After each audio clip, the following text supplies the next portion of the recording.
let's just get you a sequence of events as they are known to have unfolded on the 1st of September. On that day, 1 week after Paras's in-laws found out about their secret wedding, Paras got a call from an unknown number the person told him that he would mediate between him and his new in-laws. And within 52 minutes of his leaving home, Paras's mother got a call from another anonymous caller telling her to pick up his body immediately from the Ganesh Nagar railway tracks if the family didn't want to get entangled in a police case. Well, Headlines today has accessed explosive SMSs that provide important leads into the death of 22-year-old Paras Bhasin. The tattoo artist's badly mutilated body was found near East Delhi's railway tracks on the 1st of September. Surabhi, Paras's sister, has shared those text messages that were exchanged on the 26th of August, 4 days before her brother's death, before Paras met his in-laws. The SMSs clearly show that Paras's father-in-law used every possible means to keep his daughter away from the young man. Paras's in-laws broke down first and then threatened their daughter that he would kill, the father-in-law threatened that he would kill the boy himself if she tried to meet him. The SMS exchange between Paras's sister and wife clearly shows that this was about so-called honor. Paras's father-in-law was concerned about what they thought was family honor. Paras's wife was extremely afraid of telling her parents about her secret wedding to Paras. She was pleading with her sister-in-law not to tell her mother about it. And all this just days before Paras's body was found under such suspicious circumstances.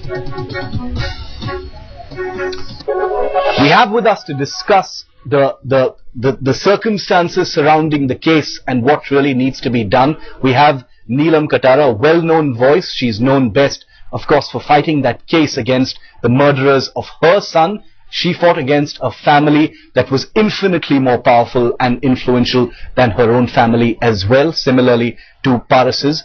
Mrs. Katara, thanks for joining us on this discussion here on Headlines today.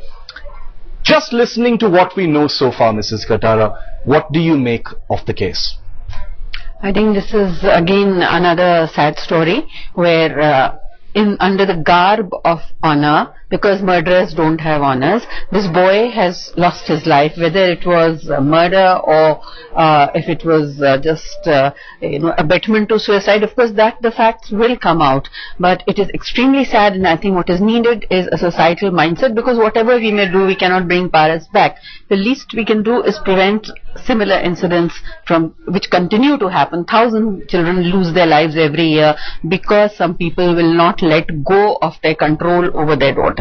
Mrs. Katara, talking about the difficulties that families of people who've died face with the police when they're interacting with the police, trying to get things done. Even in this particular case, it took a certain measure of pressure from Paras's family to actually get that registered as a murder case. Otherwise, by default, the police was looking at it as a suicide case. They weren't even questioning anybody.